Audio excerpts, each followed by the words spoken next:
आहे तर तुमचं सगळ्यांचं पुन्हा एकदा माय किचनमध्ये स्वागत आहे। तर आपण आज बनवणार आहोत जवसाची चटणी। ते बघा त्यासाठी काय काय लागणार आहे। तर हे बघा जवसाची चटणीसाठी मी जवस जे घेतलं आहे का ते भाजून घेते। थोडंसं जवस घेतलं होतं, आता त्याला मस्त आपण तडतडायला लागले। ते बघा कसं उडतं आहे। हे भाजून झालं तर नंतर फार भाजायचं नाही आपल्याला, थोडंसं असं खालीवरती करायचं आहे। असं थोडंसं हे उडायला लागलं की गॅस बंद करून घ्यायचा आहे। आणि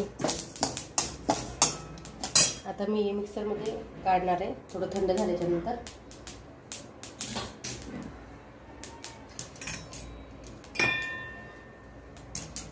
खाली उतरून घेते मी त्याला।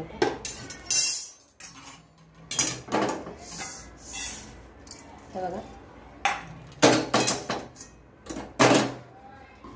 हे बघा जवस काढून घेतले मी। आता आपल्याला याच्यामध्ये मी 2 ते 3 पाकळ्या लसणाच्या काढलेल्या ह्या टाकायच्यात आपल्याला त्याच्यामध्ये मिक्सरच्या भांड्यामध्ये। आणि हे थंड झाल्याच्या नंतर काढायचं आहे। थंड व्हायला ठेवलं होतं मी याला, काय थोडंसं गरम गरम छान निघत नाही ते।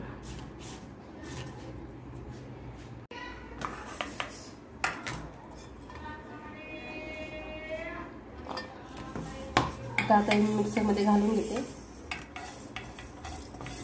याच्यामध्ये लाल मिरची पण टाकता येते, वाळलेली मिरची जी असते का ती भाजून घ्यायची आणि टाकायची, कच्ची नाही टाकायची। म्हणजे अशी तिला छान मस्त भाजून घ्यायचं आणि टाकायची।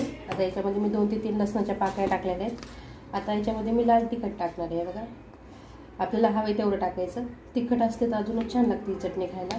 आणि स्टोर करता येते आपल्याला हवे तेवढे दिवस, समजा महिनाभर तरी स्टोर करते ती चटणी। चवीनुसार मीठ। आता ही चटणी मी मिक्सरमधून काढणार आहे। बघा मिक्सरमध्ये फिरून काढली मी। आता ती छान झाली जवसाची चटणी। आणि आपल्याला अशा पॅक बंद डब्यामध्ये स्टोर करून ठेवायची। डब्यात काढून घेते हे बघा। आता ही डब्यामध्ये भरून ठेवली मी। थोडीशी थंड झाल्याच्या नंतर याला पॅक असं मस्त झाकण लावून ठेवायचं आहे। आणि ही जशी जशी समजा 10-15 दिवसांनी मुरत जाईल तशी अजून छान लागते खायला। हे बघा किती सुंदर झाली।